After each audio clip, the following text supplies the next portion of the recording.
Guys, and welcome back to the channel. So in today's video, this video might ruffle a few feathers, but it's not coming from me. So we are starting off with a powerful clip of a palm color woman who says, and I quote, since palm color folks stepped on the American soil, there've been nothing but problems for other people. Her words, not mine.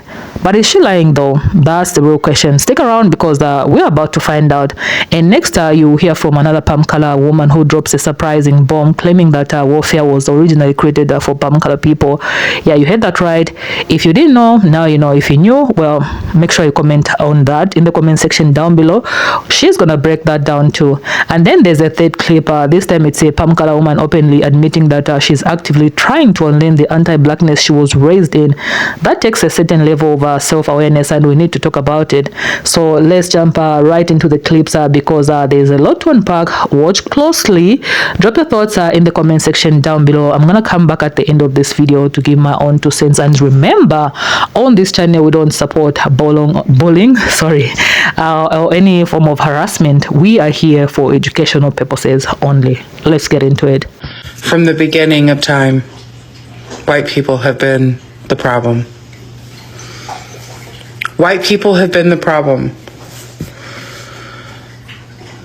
From the moment the European people stepped on this land, they have done nothing but pillage and maim and destroy and take and judge and hate. And it continues generation after generation after generation. What is that about? And then you throw in religion.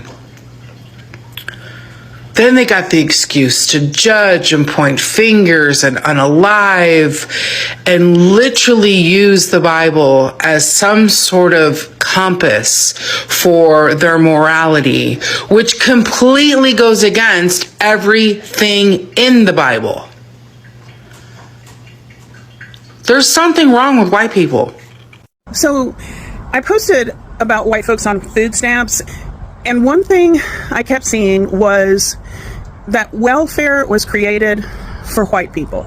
I knew that it was created during the New Deal, so I did some more research because I didn't really know the whole story, and I thank you guys for responding and helping me learn stuff. So during the Great Depression is when we saw the beginning of things like Social Security, unemployment insurance. But here's the kicker. When Franklin Roosevelt built those programs, he had to make deals with Southern Democrats in Congress, the same folks who were big fans of Jim Crow, to get the support of these racist white Southern politicians. The programs were designed to exclude farm workers, domestic workers, jobs held overwhelmingly by Black, Latino, and Indigenous people. So right from the start, Black and brown families were pushed out of benefits so that white people could get them. Then we move forward to the 1960s, and there's this war on poverty. It finally opened up welfare programs more broadly, and that's when food stamps became permanent. Well, permanent, we don't know what Trump's going to do to them, but they lasted a long time. And guess what? The minute more Black and brown families started accessing this help, the politics shifted.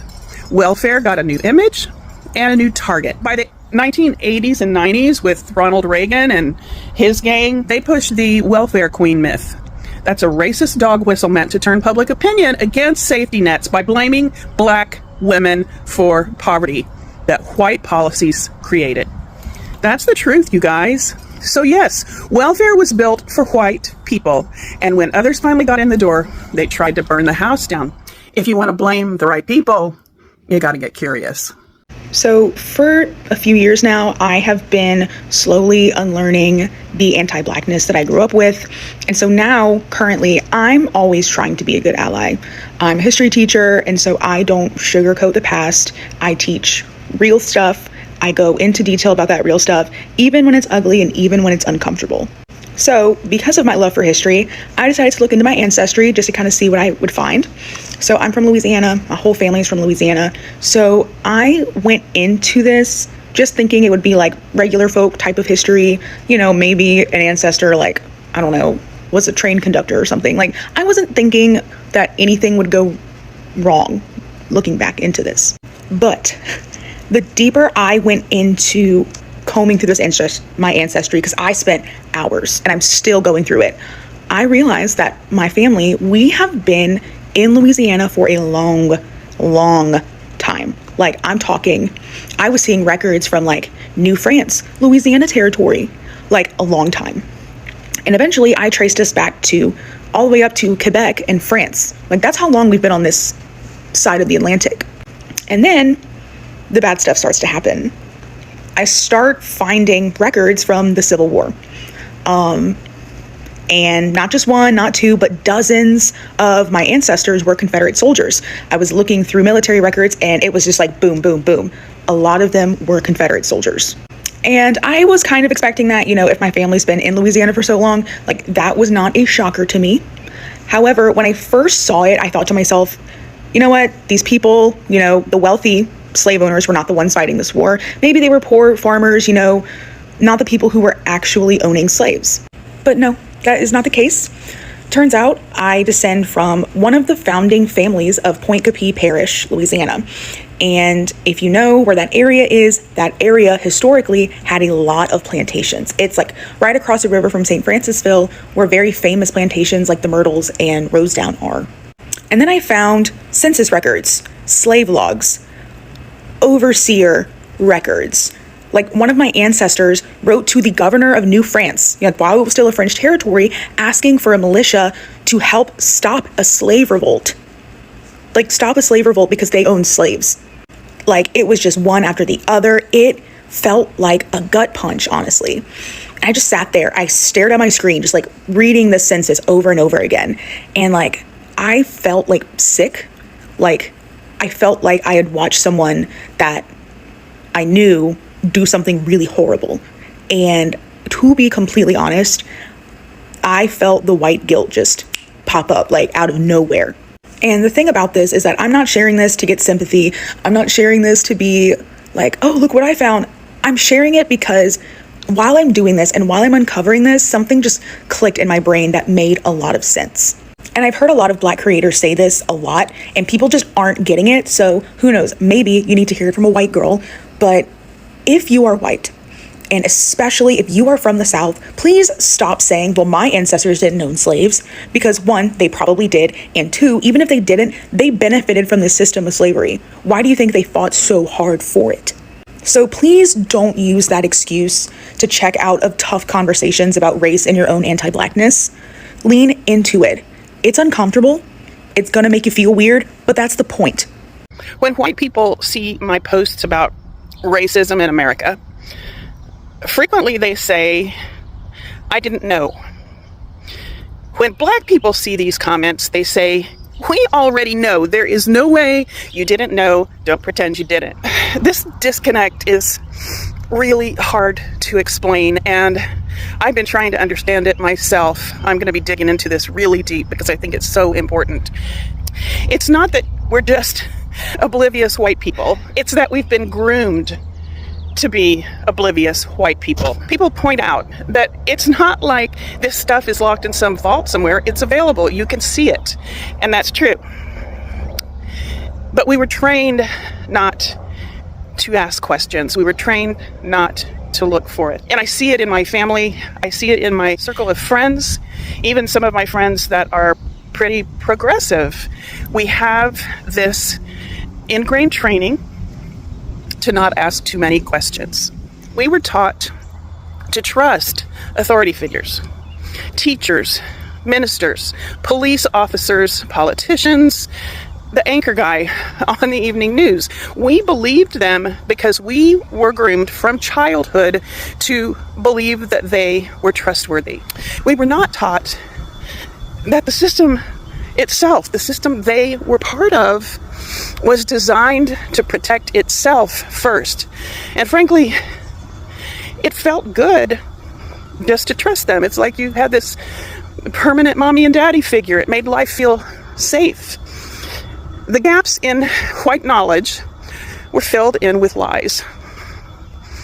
We were told that poor people were lazy, that's why they're poor. That crime existed in black neighborhoods because they were black neighborhoods. That broken families cause poverty. These ideas were not questioned. They were treated as common sense. And we were started with our grooming as infants, as little tiny babies, as little bitty kids that are impressionable and just forming our ideas about the world. So that was our social foundation. We were told that black people can't keep their marriages together. I was even told that the reason they couldn't keep their marriages together was because of how they were treated during slavery. So out of one side of their mouth, they'd say, wasn't that horrible that families were split up during slavery? But now that has just become part of who they are. And so it's their fault. I don't know, it didn't make sense to me either. We also were not told that welfare benefits were not available if there was a man in the house, a black woman working 2 jobs who still needed support to raise her children, could not have a husband or partner living in the house with her. And of course we were taught that that was their fault because they couldn't keep their marriages together. As we were growing up and we started to repeat these beliefs, we were seen as respectful and well-adjusted. I don't know, are you getting pissed off? I'm getting pissed off just going through this again. We were guided by the TV news and movies and TV shows to care when white people suffered and to disconnect from the pain of other people. We were taught to feel patriotic about our country without questioning whether they were being truthful with us about why we should feel such patriotism. When we asked those white authority figures that we were taught to trust, we were lied to. Now, when black people give us honest answers, we don't fully trust them. It's not about ignorance, it's about conditioning. My education is in behavior analysis, and that's how that works. You just expose someone to a social system that supports a certain line of thinking, and you fall for it, especially if you are started out as a young kid being taught all that stuff. And that's what happens to all of us. We were taught that silence is polite and that truth about society is rude or inappropriate. And as a girl that went to a fundamentalist Christian church, that was even more so. You don't ask questions that are going to make people uncomfortable. But that comfort, you see, it kept us obedient. It kept us from asking too many questions. It kept us from wanting to do anything about it because we didn't fully understand that there was something that needed to be done. We were used to preserve a system that depended on our own silence. It kept us from befriending black people. It kept us from knowing what the hell we thought we knew about those people. So when white people say, I didn't know about any of this, understand what that really means. We were trained not to look. We were trained to believe the stories that we were told by the authority figures. We were shaped by a system that used your trust against you. We were trained to look away. And now we have a choice. White people, we need to get angry about being kept in the dark all these years so that together with our black neighbors and neighbors of all races, we can break down this oppressive system that has brought us here to the point of fascism. Check the caption for some documentaries to help you get started learning. We need to really get curious. And there you have it. So we've just watched a few I can say powerful clips of palm color women calling out their own history, confronting the systems that they've benefited from, and choosing to unlearn the harmful narratives they were raised with. And I gotta be honest with you guys, no lies detected. I could be wrong, sure, but from everything that I've read, heard, and seen online, especially from the voices of minorities living in the United States, the truth is loud and clear. They are not treated fairly at all. What's even more telling is that these revelations didn't come from activists or scholars. They came from ordinary palm color Americans, just regular people standing in front of the camera, opening up about what they've discovered and what they are trying to fix within themselves. That takes a lot. It's not easy to confront your own privilege or admit that you are taught a skewed version of reality, especially when that version benefited you. But seeing more and more palm color folks acknowledge the deep root inside injustice in America gives me hope. Not because it fixes everything overnight, but because it shows that awareness is spreading. Yeah. Now, someone who wasn't born in the United States, but who pays close attention to what's going on there, especially as an African, it honestly shocks me to see what Black Americans go through in that country. The level of injustice they face is beyond heartbreaking. From housing to healthcare, education to unemployment, policing to prison systems, disparity is everywhere. Black Americans are constantly fighting a system that was never designed to protect or support them in the first place. And to hear them speak out about their experiences, or to see videos about after video of injustice, some even fatal, is heavy. It weighs on the soul. I didn't stay in America for long, and I'll be honest with you guys, I didn't experience much of this personally. Maybe it's because I stayed in a predominantly Black neighborhood. Maybe I was shielded from a lot of the harsh reality because I was surrounded by people who looked like me, but still, even that short time I felt the difference. There's a tension in the air, a silent divide that you don't really understand until you are in the middle of it. What's even more surprising, and I say this respectfully, is how many palm color Americans still don't know that there's a difference in how people are treated based on the color of their skin. That to me is mind-blowing. In 2025, with all the access to information, with all the history that's been documented and the stories that have been shared, it still shocks me that there are people who genuinely believe racism is a thing of the past. That's a huge part of the problem, because you can't fix what you don't acknowledge. And yet we are starting to see a shift slowly but surely. These clips we watched today prove that more palm color Americans are waking up. They are reflecting, they're learning, they're listening, and most importantly, they're choosing to speak out. Let me tell you, when someone in a position of privilege decides to use their voice to speak against the very system that benefits them, that's powerful, because sometimes, unfortunately, those are the voices that are privileged, people will actually listen to. But let's not sugarcoat things. The reality for most Black Americans is still hard. It's still unjust. It's still dangerous, from being followed in stores to being overlooked in job interviews, from being racially profiled during traffic stops to receiving harsh sentences in courtrooms. The injustice isn't just in the headlines. It's the daily lives of millions of people who are just trying to live, just trying to exist with dignity and respect. We can't ignore the mental and emotional toll this takes. Imagine constantly being reminded directly or indirectly that your life is seen as less valuable, that your voice is less heard, that your experience is less believed. That's not just unfair, it's traumatizing, it's generational. The pain, the fear, the resilience, it gets passed down. So when I see palm color folks choosing to confront this, choosing to learn, choosing to listen, I have to acknowledge it. It's not the solution, but it's a start, because true change starts with honesty, with truth, with sitting in discomfort and refusing to look. And that's what I hope this video encourages all of us to do, no matter where we come from, whether you're black, white, brown, African American, immigrant, or native born. We all have a role to play. We all have a responsibility to learn, to speak up, and to act in whatever way we can. So let me know what you guys think about this video in the comment section down below. Were these women speaking facts? Did any of these clips surprise you?